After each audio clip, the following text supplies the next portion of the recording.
Hello, everyone. I'm Dear Myrtle, your friend in genealogy, but you know that this channel's all about creating journals to tell one ancestor anecdote at a time. So they're mostly mini journals. This particular recording is all about spines, and it's for Diane, who's getting into making these journals. Now, this is probably the simplest kind of a spine, where you take one piece of cardstock and another piece of cardstock and join them together with a little bit of paper where you go over that binding area. Do you see that? And then I was careful to cut the edges so that from this angle it would look complete.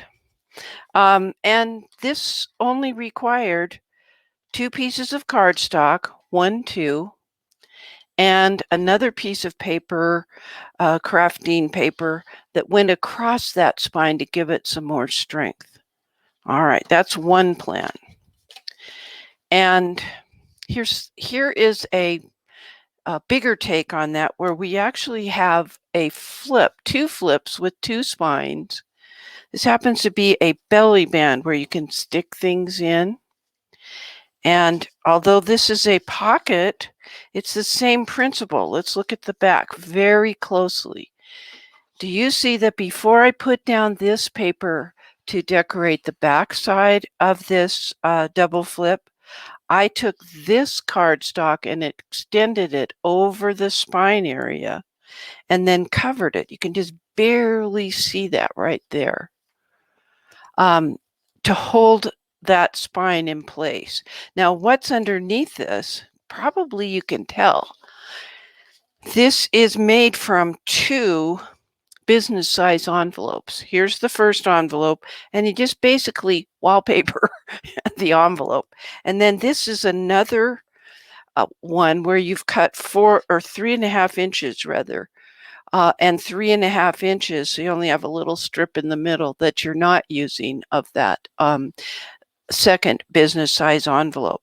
By the time you embellish it with all kinds of ephemera and tuck spots and belly bands and little things like that, you can hardly tell it. You even had to fuss over the spine. So that's pretty simple. All right, and this one goes in here somewhere. All right, so the next thing is this kind. And you would think about stapling something. So this particular spine, I'm going to hold it out this way, has some folded sheets of paper in it. You see how this sheet extends and then comes out the other side. And stapling is easy, but you got to take a couple of things into account. Number one, you need to think about the depth of your particular stapler. For instance, I have this little teeny Tim Holtz one, and this stapler can only, let's see how far it can go in. It could only staple that far into the area, and what we want to do is staple along this spine area. And so for that, from my olden days of teaching, I had a leftover really deep-throated stapler. And you can still get these at Office Depot and things like that, but I don't use it very much. The thing I had to learn when stapling was that you know how the staple has a smooth side and then it has the underneath side with the teeth on it? We want to be sure that that smooth part is along the spine, because people are going to hold this in their hand and you don't want them to encounter the teeth. And here, let me show you where the teeth are in this particular one. Somewhere in here. There it is. There we go. This is the middle portion. And I've stapled here in the middle and toward the bottom. So I had to actually flip this over before I used the stapler. I don't even know. I would recommend that before you put all the little pockets and tags inside, that when you just have the pages themselves, that's the time to do the stapling, because I don't even think I can fit, yeah, I can barely fit this in here to staple it. Now, part of this particular stapler, and the one Mr. Myrt has, doesn't have this little stopper. So I lined up the middle one and brought this stopper into that position so that my additional 2 staples would be at exactly the same point, just a little farther or a little closer toward the edge of the book. So I kind of like that little stopper option if you get one of these big honking things. Oh my gosh. All right. Okay, it's now on the floor. Let me close this particular journal. These journals that I'm showing you, Diane, are ones that I made when I was just learning how to do paper crafting. And I don't like, this is actually considered a small journal because it doesn't have a 3-inch spine and 3 signatures. A signature is, in fact, this packet of pages. If you wanted, let's see, we've got 1, 2, 3, 4, 5 pages, which makes 10. And if you wanted to have 30, you'd break them up into signatures of 10, 10, and 10. And then you could embellish them, as I've done. Signature, that was a big word. A definition that a little bit different from what I normally am looking at when I look at ancestral documents. Was that really my ancestor's signature? No. In journal making, a signature is a packet of pages. All right. Now this one's kind of fun. I'm going to show this to you, and it's to use a little elastic. And I left the tails really long. And here's my, okay, that's part of the inside cover, but this is my signature. It only has, let's see how many pages. 1, 2, 3, 4, 5. So it also has 10 pages. And this is actually quite a small signature. Did you notice that my pages don't line up perfectly? That is by design. That's about as wild as I get. Some people add, really short little folded over pages just to add variety. That's what we're doing. But I didn't have the courage yet to do that at this point. It was a little bit wonky here, and that's okay. That's part of journaling and making it look intriguing. All right, so I took the elastic, which comes on a spool, or you can buy them in packets of like 3 yards or something at the fabric store. And I kind of cheated because I put glue along the inside of this signature and to hold this in place. I don't know that that's necessary. In fact, I might not want to do that, although I could add, no, I can't add additional pages. They're pretty much stuck because of doing that. But let me show you how it could fit and what I did. First of all, let me show you. It does match this. Okay, so what I had was a double flip 4-pocket. Gosh, I can't even get it in the screen. But these are places where I can put tuck cards, and I, believe me, have an entire variety of them. They can go like that. But I pulled all this out so that you could see this spine. This is the, I'll show you from the top side. Okay, here's my 2 wings. And this is actually an interesting spine. Let me show it to you. What I did was I knew that I wanted to have a wider spine because in these pockets, each one has a big thick pad of paper and a couple of note cards and things like that. So I was thinking, all right, I'm going to have at least four pads of paper. I need to make a different kind of spine. And I don't know where that thing dropped. We shan't worry. So let me do it. So this is the cover. So what I did was I took two double-sided cardstock. That's this color and this one. I added these later. And I laid them apart on my desk. And this pink part, which looks a little off, but it's okay, is just pink cotton, like quilting fabric. And Diane, I know that you sew, so you probably have some of any color. And then this is cardstock that I laid on top of it once I embellished. But let me talk to you about this. I used my usual fabric tack. Well, Fabri-Fix is the brand I have right now by Beacon, because it's very good for attaching fabric to paper or fabric to fabric. Normally I use art glitter glue for my paper to paper, but I use that fabric tack or Fabri-Fix glue when you have to do fabric to paper. Okay, so imagine this part is not here yet. These three elements, 1, 2, 3, were added on later.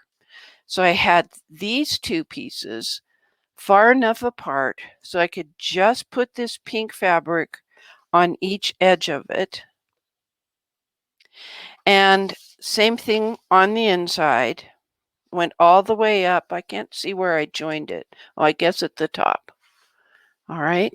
And then I added on top of that this cardstock. This wouldn't work with regular paper because you need the thickness of the cardstock. And then I added this to actually make that spine. So let's look at that spine again. There it is. And come on, camera, you can do it. There it is. All right. So how do we get this thing in there? This signature with pages in it. All right. Remember, I've got this elastic. So all I need to do is take and get the elastic over the edge and pull it in toward that spine. Let's move it out. Boy, I have all kinds of things for this one. And now I have one signature, but do you see that I have room for other signatures in this space? So I could really expand this particular book a great deal. And imagine if it didn't have this second fold out. I'd really want more pages because this is a pretty big journal. So I was learning from, I think this was from Rachel from Roxy Creations, that taught me to use this fabric and cardstock combination. Okay. All right.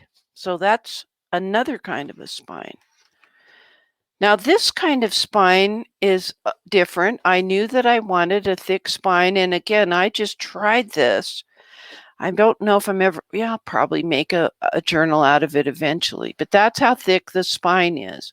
But let's look at the top of it. Okay. I have some base pages where this first page of cardstock is almost the full width of the spine.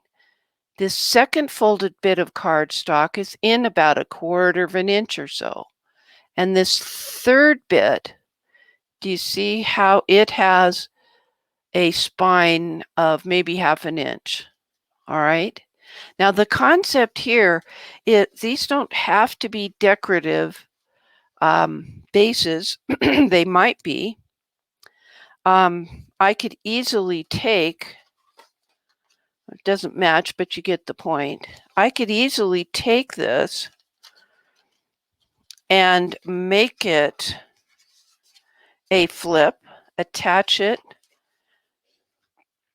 it's a little wide here, but make it a flip so that it's attached to this cardstock page, and then this is something you flip out. But so this was constructed from pages that were progressively larger and had a larger spine area than we see here. That one was, I did it because I was following a tutorial. I don't remember who taught me this one. It could be Genevieve because of this paper. Anyway, those are the base pages of this journal, and everything else gets built by adding on to this. And there's plenty of room because between each of these base pages, there's another 1/4 of an inch. Okay. All right. I had to pull all these out. All right, now we're going to make a spine not unlike I did a few weeks ago. And this is going to be a glued in spine. Okay. And for this, it really super helps if you have one of these so that it's a scoreboard.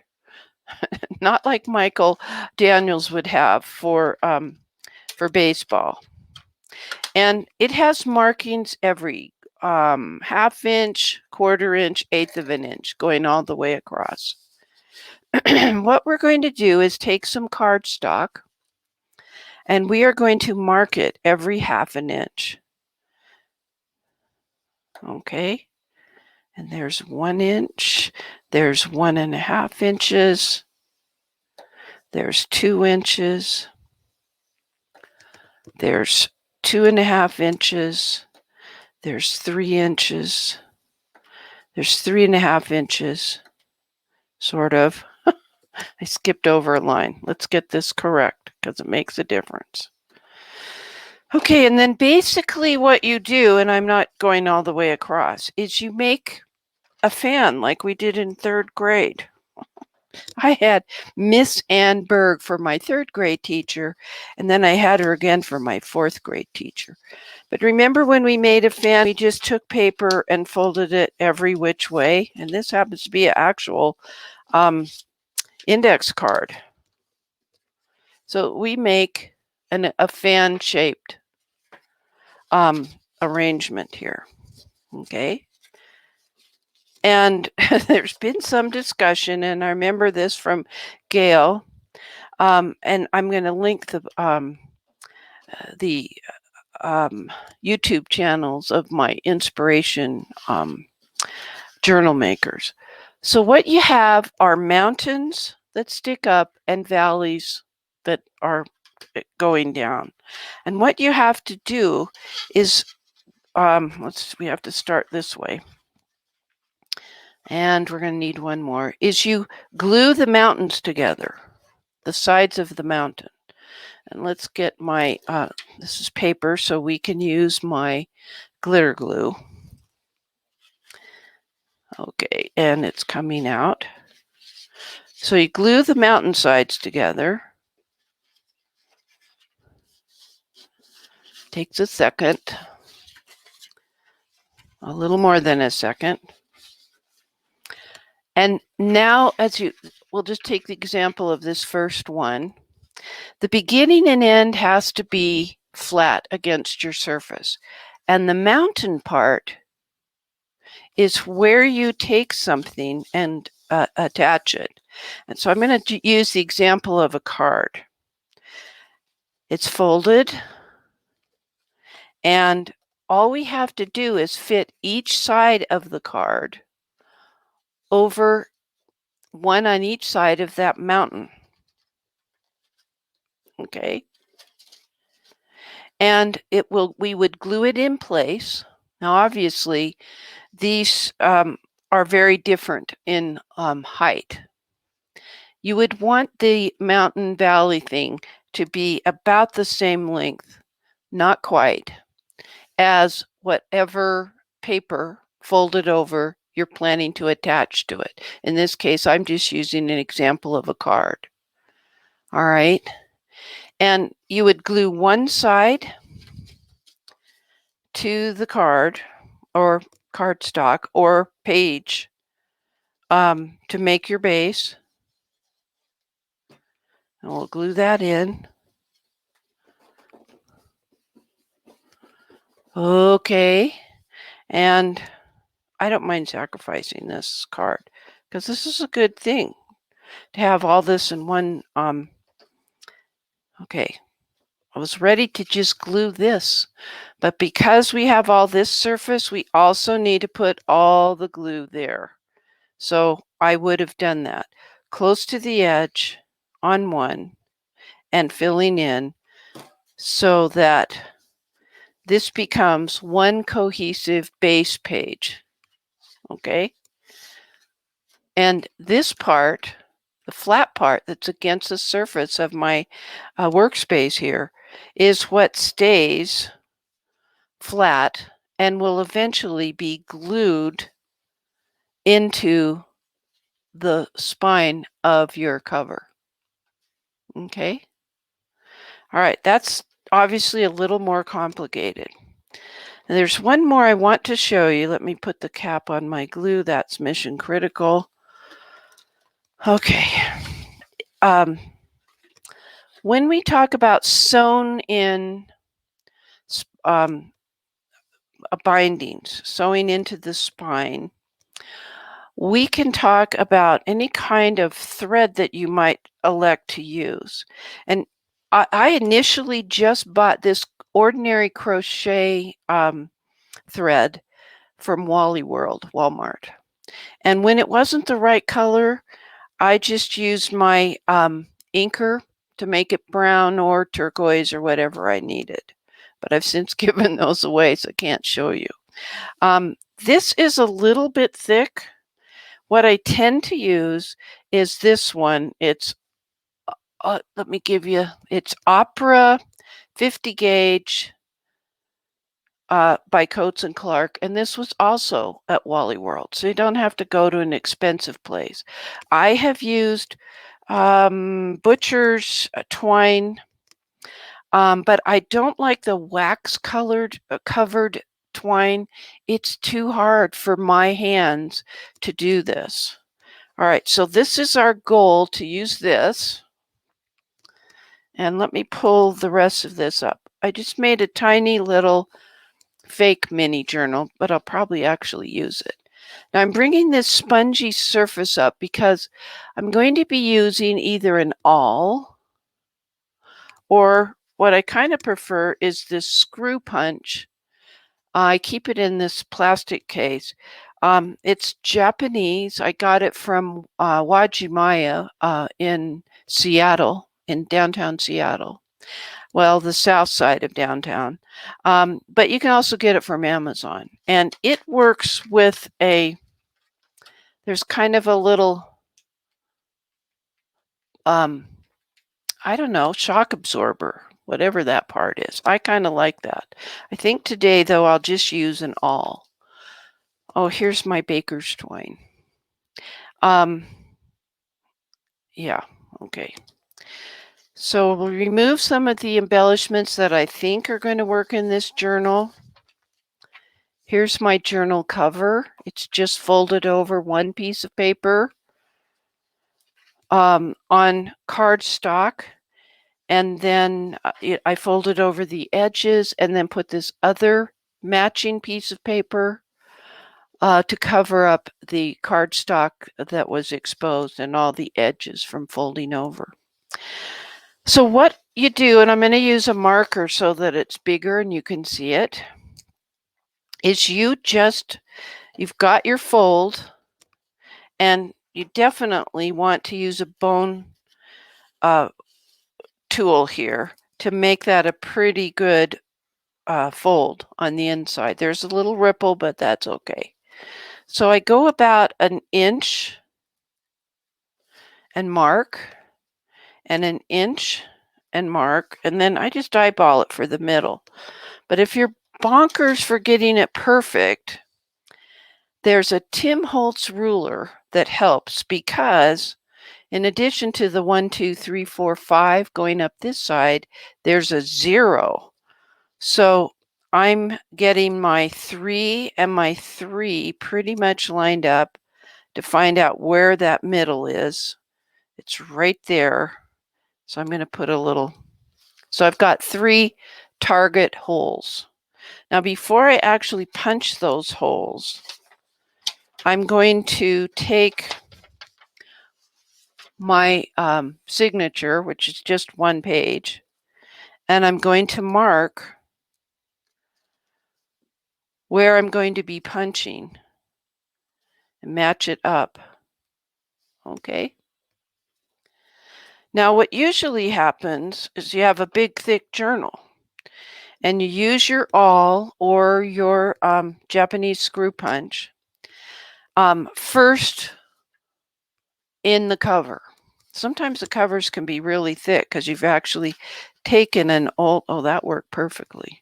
You've taken an old book and where the spine, the papers have come away from the spine, but you're still using the cover and spine of that book. Okay, I've already punched through in these 3 positions. I can count.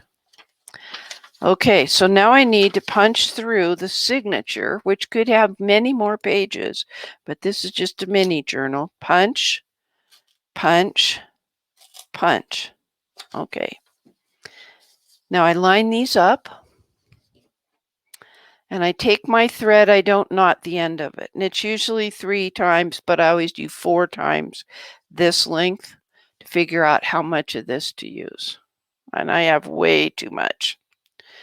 All right, so you go through the middle one first. Actually, you can go left to right, middle, whatever you want. But you go through both parts. That's why it's good we marked them and punched them. Okay. And I leave enough of a tail because I'm going to be sewing this or tying that later.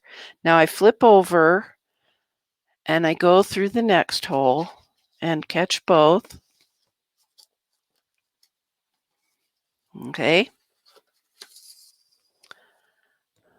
All right.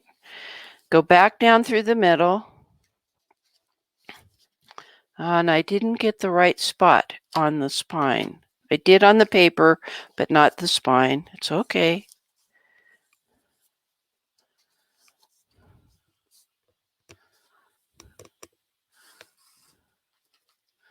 All right, on this side it twisted because it's way too long.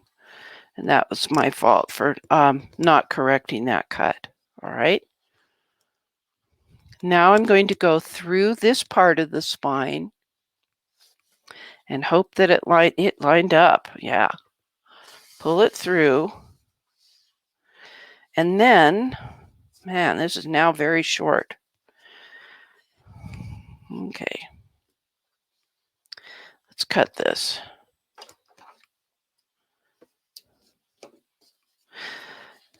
This is where it would help to have a weight or Mr. Myrt's finger. I'm going to put this here. This is a book weight, so that when you're working in a really big book and you need it to be flat so you can do something on it, you've got this. You can buy that from Amazon. But we just do mini journals. The only reason I'm worrying about using it now is so you can see that I'm now going to tie a knot up here as tightly as I can so that the knot is over this middle portion, and do it as a square knot, which means loop over one way and then pull it tight, and then loop down on your next one and pull it tight. And what you actually do is just cut it very close, and the fact that this shows is just another design element. And it would be mostly buried if you had, multiple pages like you saw in some of my other projects. So what you end up with is a nice smooth spine and your pages are securely sewn in, and you can go forward with your work from there. Okay, that is sewing in a spine. And it's the same difference. If you have 3 signatures, you have a much wider spine, and you end up with 3 different lines on your wider spine, one for each signature. Let me say that part again. If you have 3 signatures of 10 pages each, you're going to be marking each of the signatures with the marks that match what you've done on the spine. But in this case, they each get their own line of thread. So we'd end up with a line on each side, and we would have about a 1-inch or 2-inch spine. Part of how we determine how big we want the spine to be, how wide we want the spine to be, is number 1, how many pages we're planning to insert, how many signatures of pages. And then we have to allow for the fact that if we do a lot of the flips and the tuck spots and all that, that takes up space.